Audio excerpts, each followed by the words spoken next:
জমি মাফিয়ারা আদিবাসীদের ধর্মীয় স্থান থেকে শুরু করে বিভিন্ন জায়গা দখল করে নিচ্ছে। অন্যান্য জেলায় আদিবাসীদের ভাষায় স্কুল থাকলেও বীরভূমে নেই ইত্যাদি একাধিক সমস্যার পরিপ্রেক্ষিতে 12 দফা দাবি দাওয়া নিয়ে আদিবাসী জাকাত মাঝি পরগনা বীরভূম জেলা শাসক দপ্তরের ডেপুটেশন জমা দিতে আসে বৃহস্পতিবার। কিন্তু তাদের সেই ডেপুটেশন কর্মসূচির জন্য পুলিশ আগে থেকেই ব্যারিকেড দিয়ে আর এই ব্যারিকেড দেখেই রেগে লাল আদিবাসী সম্প্রদায়ের মানুষেরা তাদের দাবি এমনভাবে তাদের আটকানোর চেষ্টা করা হচ্ছে যেন তারা আসামি। আমরা আদিবাসী শান্তিপ্রিয় মানুষ, আমরা আজকে শান্তিপূর্ণ একটা মিছিল দিতে এসেছি, সেখানে এমন ব্যারিকেড থাকবে কেন?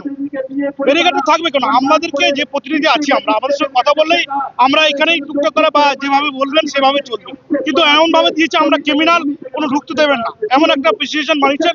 আদিবাসীরা মানুষরা জানেন শান্তি সরল মানুষ, তারা কোনো অশান্তি চায় না। এইভাবে ওদের আচরণ ভাবে যেভাবে ওরা ব্যারিকেড দিয়েছে মনে হচ্ছে আমরা আসামি, এইখানে আমরা উদঙ্গল করতে এসেছি। সেই জন্য আমাদের যা আদিবাসী ভাইরা আছে সেটা খারাপ মনে করে সেটা ব্যারিকেডটাকে তুলে সরিয়েছে। ঘটনার পরিপ্রেক্ষিতে আদিবাসী সম্প্রদায়ের মানুষেরা পুলিশি সেই ব্যারিকেড সরিয়ে নিজেদের লক্ষ্যে এগিয়ে যায়। তবে এমন পদক্ষেপের পরিপ্রেক্ষিতে তারা অত্যন্ত ক্ষুব্ধ হন। ঘটনাকে কেন্দ্র করে হুলস্থুল কাণ্ড বেঁধে যায় সিউড়িতে।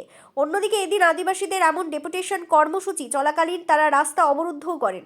এর কারণ হিসেবে তারা প্রশাসনিক গাফিলতিকে দায়ী করেছেন। তাদের দাবি তারা শান্তিপ্রিয় মানুষ এবং সুশৃঙ্খলভাবে মিছিল করে আসছিলেন, কিন্তু প্রশাসনিক গাফিলতির কারণে একজন যেভাবে মোটর বাইক নিয়ে তাদের ওই মিছিলের মাঝে ঢুকে পড়ে, যে মিছিলে অংশগ্রহণকারীদের আহত হওয়ার আশঙ্কা ছিল।